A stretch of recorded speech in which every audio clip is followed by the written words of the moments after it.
Bienvenue dans cette nouvelle vidéo book haul. Je reviens pour vous montrer les achats et réceptions qui vont arriver dans ma bibliothèque durant le mois de mai.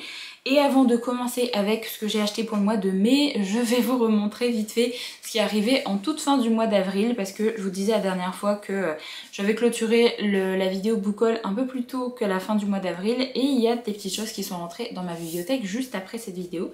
J'ai notamment été me chercher Désir immortel de Chloé Gong. C'est le premier tome d'une trilogie. Je ne pouvais pas ne pas me prendre ce Chloé Gong puisque c'est une autrice que j'adore. Et vraiment ce titre-là me faisait vraiment de l'œil, même si j'ai pas vu de très bons avis quand elle était sortie en VO. C'est pas grave parce que ça me tentait vraiment bien. J'ai déjà fait un résumé dans une de mes vidéos vlog, je vous la mettrai dans le petit i si jamais ça vous intéresse. Pas encore terminé pour ma part, donc je peux pas savoir si ça va vraiment être une très bonne lecture, mais en tout cas pour l'instant c'est vraiment bien parti. Donc je suis très contente de me l'avoir pris et j'espère vraiment que je vais adorer la fin, mais pour l'instant c'est bien parti parce que j'aime vraiment beaucoup le début de cette histoire. Et ensuite les autres titres qui étaient arrivés dans ma bibliothèque à la fin du mois d'avril, c'était deux petits graphiques. C'était le premier tome et le tome 2 de la série The Runway, qui est une série de webtoon qui a été adaptée en version papier, donc c'est un manhwa, donc c'est vraiment tout en couleur. C'est un webtoon que j'avais commencé à lire sur la plateforme justement webtoon, et j'avais pas continué en fait ma lecture sur cette plateforme, j'avais arrêté au bout d'un moment. Mais du coup là c'est sorti en papier et j'ai décidé de commencer cette série en papier. Donc je m'étais pris les deux premiers tomes fin du mois d'avril. Et là, au début du mois de mai, je suis retournée en librairie et je me suis pris la suite. Donc j'ai pris le tome 3 et le tome 4 que j'ai déjà lu également et que j'aime vraiment beaucoup. C'est pas ma série préférée, mais ça se lit bien. J'aime bien les personnages, j'aime bien les thématiques abordées. Une petite romance qui se passe au travail avec deux personnages qui se sont connus lors d'un coup d'un soir à Paris, et en fait ils vont se retrouver à travailler ensemble dans la même boîte en Corée, et au final elle va se retrouver par être voisine de cette personne également. Donc c'est plutôt chouette. Moi j'aime vraiment bien les personnages, j'aime bien les personnages secondaires également, je trouve qu'ils apportent vraiment beaucoup dans l'histoire. Donc voilà pour les petits graphiques qui ont rejoint ma petite bibliothèque. Du coup quand je suis allée en librairie la semaine dernière pour me prendre la suite de cette série là, j'ai décidé de craquer sur deux romans. Le premier que je voulais absolument me prendre, c'est Yellow Face de R.F. Kuang, parce que c'est R.F. Kuang que j'adore ce que cette autrice a pu faire avec La Guerre du Pavot, avec Babel, et du coup j'avais très envie de découvrir son prochain roman.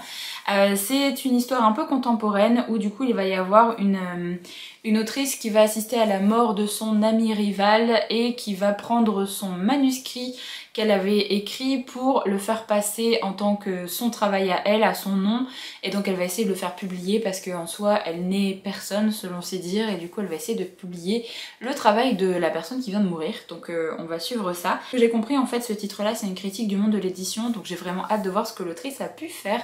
Donc je suis vraiment trop curieuse de lire ce titre là et je vais le lire très bientôt. Donc vous aurez peut-être déjà mon avis sur la chaîne.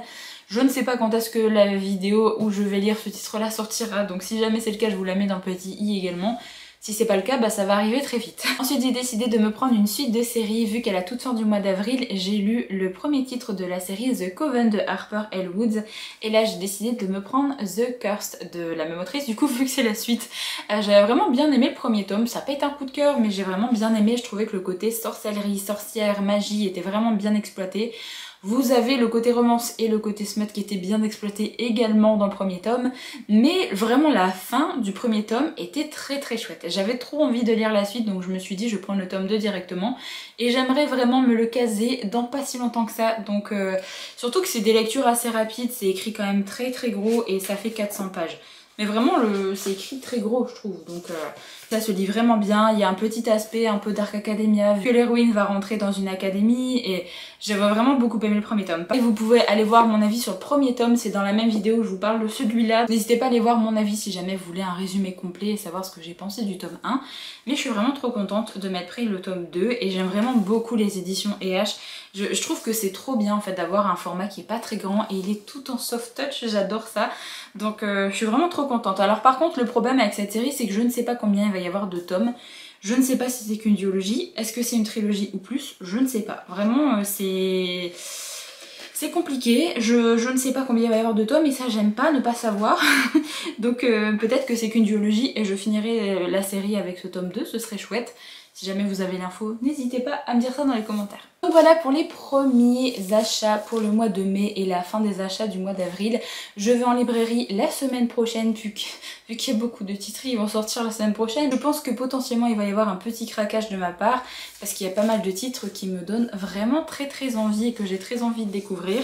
Donc on va essayer de se remettre à bien lire, essayer d'avoir un bon mood de lecture parce que je pense que niveau achat, encore ce mois-ci, ça va être compliqué parce qu'il y a vraiment pas mal de titres qui me tentent beaucoup. Après j'ai fait du tri également dans ma bibliothèque, donc j'ai réussi à avoir un peu de place. Donc au niveau de la place ça va, c'est juste le montant hein, qui va faire mal au niveau du craquage en librairie malheureusement. Alors ce mois-ci ça a été un petit peu compliqué de vous prendre à chaque fois pour vous montrer ce qui est rentré dans ma bibliothèque. Donc là je reviens une deuxième fois dans cette vidéo pour vous montrer les titres qui ont rejoint du coup ma palle et ma bibliothèque parce qu'il y en a certains que j'ai déjà lus. Et voilà, on va commencer tout de suite parce que j'ai pas mal de petites choses à vous présenter. J'ai tout ça quand même à vous présenter. Alors si jamais vous avez suivi mes petits reading vlog de la semaine dernière, vous avez pu voir quelques petites choses, mais il y a des choses que je suis allée me chercher en librairie ce matin, donc forcément il y a des choses que vous n'avez pas encore vues. Et je pense que je clôturerai la vidéo ici pour vous la mettre vendredi sur la chaîne, comme ça ce sera fait, parce que clairement là je pense que pour la dernière semaine de mai, j'ai pas forcément de craquage prévu. Je vais essayer un petit peu de garder de l'argent pour le mois de juin, essayer d'économiser un petit peu et essayer d'avancer dans mes livres de ma palle. Donc je reviens pour vous montrer tout ça. Alors, des petits livres que vous avez pu voir dans ma vidéo Reading Vlog de la semaine dernière. Il y a notamment Love Crescendo de Tilly Cole, qui est une petite romance contemporaine que j'ai déjà lue. J'avais bien envie de lire ce titre-là parce que de Tilly Cole, j'avais lu 1000 baisers pour un garçon, donc j'avais bien envie de tenter un autre roman d'elle. Donc voilà, c'est un petit titre en format poche que j'ai déjà lu. Vous pouvez retrouver mon avis sur la chaîne si jamais ça vous intéresse. Ensuite, je me suis pris un autre petit format poche qui me tentait vraiment bien pour lire cet été. Donc c'est Tous nos étés de Carley Fortune. C'est une petite romance contemporaine où on nous dit 6 étés pour s'aimer, un instant pour se perdre, 2 jours pour se donner une seconde chance. Franchement ça a l'air très chouette. C'est surtout les bons avis que j'avais vus sur ce titre là quand il était sorti en anglais. C'est surtout ça qui m'a fait craquer pour ce roman. Je l'avais vu à sa sortie en grand format, je me suis dit que pour une romance contemporaine j'allais attendre la sortie poche. Donc j'ai très hâte de le lire et j'espère vraiment que je vais aimer. Ensuite je me suis également pris une sortie très récente, c'est The Foxglove King de Anna Whitten qui est sortie chez les éditions Brajlon. J'avais beaucoup trop hâte de me prendre ce titre là parce que pareil j'avais vu de très bons avis passer quand il était sorti en VO et je suis actuellement en train de le lire donc je suis ici, voilà. Vous aurez mon avis très bientôt sur la chaîne parce que je suis en train de le lire et ça se lit bien et j'aime vraiment bien pour l'instant. Donc vous aurez mon avis vraiment très prochainement. Je sais pas si ce sera la semaine prochaine mais vraiment très prochainement sur la chaîne. Donc si jamais ça vous intéresse, eh bien, je vous invite à regarder le vlog qui sortira sur ma lecture de ce titre là. Mais c'est une série de fantasy. Alors je sais pas combien il va y avoir de tomes. Il y a déjà un tome 2 qui est sorti. Je crois qu'il y a au moins un tome 3, si j'ai pas de bêtises, mais je sais pas s'il y en aura plus ou pas. Et en gros, si je vous relis vite fait le petit paragraphe derrière, c'est marqué « Un royaume décadent inspiré d'une cour de Versailles gothique, une nécromancienne traquée dissimulant une magie des morts interdite, un prince et un prêtre guerrier ennemis prêts à tout pour servir leur cause, bienvenue à la cour de la citadelle ». Voilà, vraiment, j'ai trop hâte de continuer à vous en parler dans le vlog parce que j'ai démarré le vlog où je le lis justement.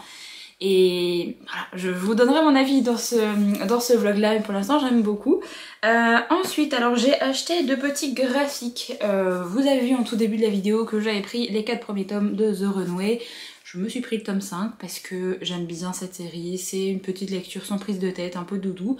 Et voilà, j'avais bien envie de continuer cette série, donc j'ai pris le tome 5. Et j'ai également pris le tome 2 de la série Father I Don't Want This Marriage de dessin Roald, scénario Yuri, œuvre originale de Hong Hye-soo, qui est sorti aux éditions Pika Wavetoon. Petite série d'isekai où vous avez le personnage principal qui va être plongé dans la série de romans qu'elle connaît et elle va être à la place de la fille d'un duc et elle sait malheureusement comment va se terminer sa vie et elle va essayer de changer un petit peu les choses. C'est une petite histoire pareil de romantécie et c'est vraiment trop bien. J'aime vraiment beaucoup les graphismes, je trouve ça vraiment trop joli à chaque fois. Donc voilà, un petit peu pour les dessins, j'aime trop, la colorisation également, donc Je suis trop contente de cette série, c'est une des séries d'isekai que j'aime bien, donc je suis très contente d'avoir ce tome 2. Ensuite, j'ai craqué pour 4 romans encore, voilà. Alors, je vais vous garder ceux que j'ai achetés là aujourd'hui, je vais vous présenter celui que j'avais acheté déjà il y a un petit moment. C'est le 3e tome de la série Les Liens du Destin de Ghibli, donc c'est Blood Bonds qui est sorti chez Korrigan.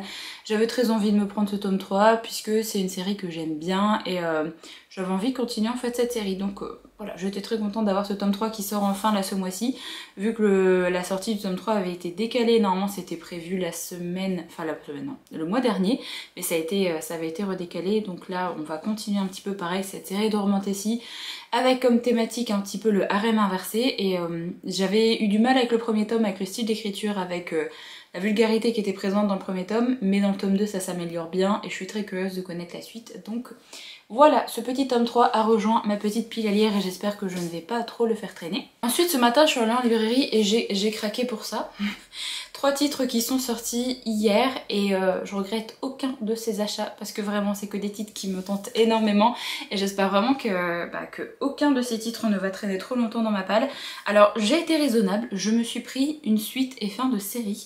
C'est plutôt chouette, comme ça je vais essayer de terminer cette série cette année. Donc c'est La Maison aux promesses ardentes de Olivia Wildenstein qui est donc le 3e tome de la série Le Royaume des Corbeaux qui est sorti chez Korrigan. On voit pas trop le titre à chaque fois à la caméra. Donc le 3e tome de cette série, j'ai déjà lu les 2 premiers et j'attendais tranquillement la sortie du tome 3 pour conclure cette série. Alors il y a d'autres tomes dans cette série, mais c'est des tomes spin-off en fait. Donc la première trilogie s'arrête avec ce titre-là. Et j'ai trop hâte, vraiment. On n'a pas encore eu d'annonce de la maison d'édition pour savoir si justement ils allaient publier la série spin-off. Mais globalement c'est une série qui fonctionne bien chez eux, donc je me dis... Niveau marketing, je vois pas pourquoi en fait ils publieraient pas la suite de cette série, donc je pense que ça va être annoncé dans les prochaines semaines. En tout cas c'est encore un gros bébé, hein, un gros bébé de 600 pages comme les 2 premiers tomes, mais en même temps les 2 premiers tomes se sont lus extrêmement vite, c'est vraiment un style d'écriture qui sans prise de tête, ça se dévore, donc... On verra bien ce que ça donne. Donc pareil, série de Romantasy, on va parler de Fae et d'autres créatures que je vous laisse découvrir au fur et à mesure de cette série.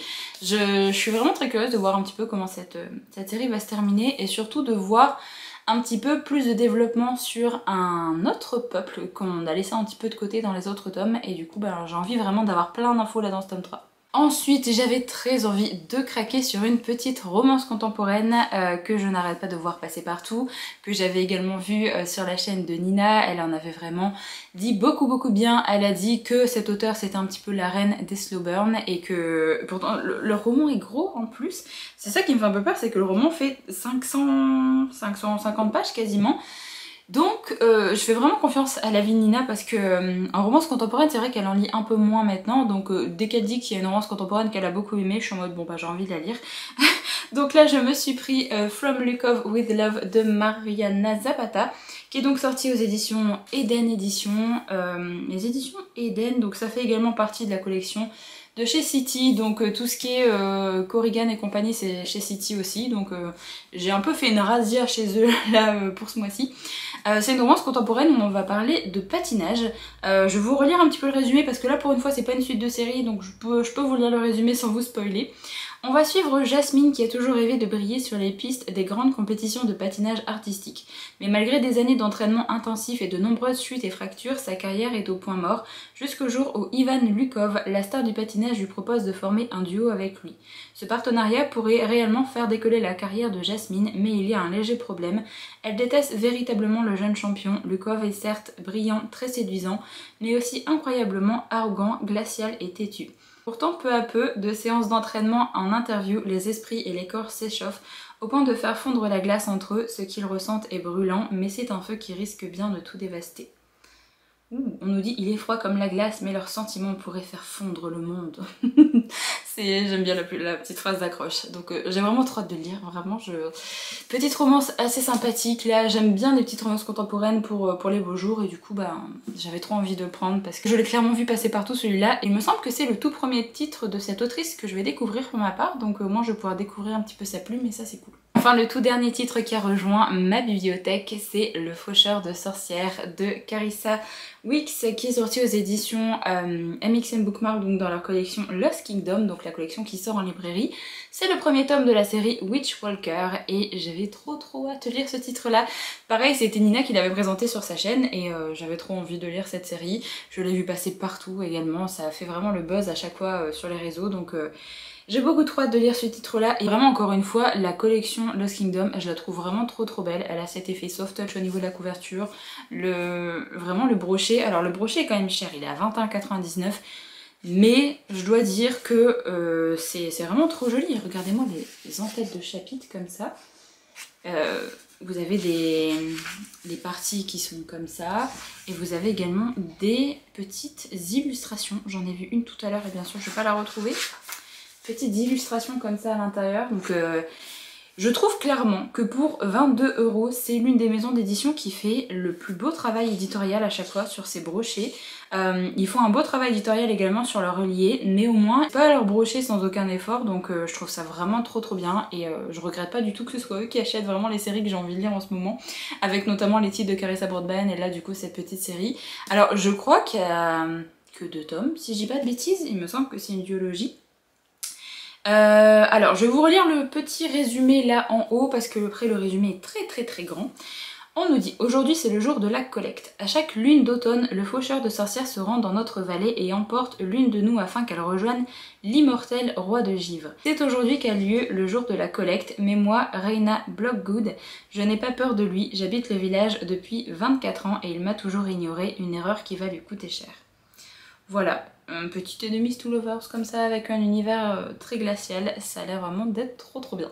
Donc voilà pour tous les titres qui sont arrivés récemment dans ma bibliothèque, clairement, soit des livres que j'ai déjà lus, enfin les graphiques sont lus, je suis en train de lire un des titres et les autres vont y passer vraiment très prochainement parce qu'ils me tentent énormément et je suis vraiment trop contente de ces petits ajouts dans ma bibliothèque et dans ma palle. Pour ce du coup j'arrête cette petite vidéo ici, n'hésitez pas à me dire dans les commentaires ce que vous avez acheté durant ce mois de mai, vous avez fait des petits craquages, est-ce qu'il y a encore des choses qui vont sortir par exemple pour la dernière semaine du mois de mai et que vous allez vous prendre, n'hésitez pas à me dire ça dans les commentaires. Comme les 2 derniers titres que je vous ai présentés, ça parle soit de patinage artistique ou alors c'est une fantaisie un petit peu glaciale avec le faucheur de sorcières. N'hésitez pas à mettre un petit emoji flocon si jamais vous ne savez pas trop quoi mettre dans les commentaires et si vous voulez marquer un petit peu votre passage par ici. Du coup moi je vous laisse ici pour cette vidéo, je vous retrouve très vite dans une prochaine, donc en attendant prenez soin de vous.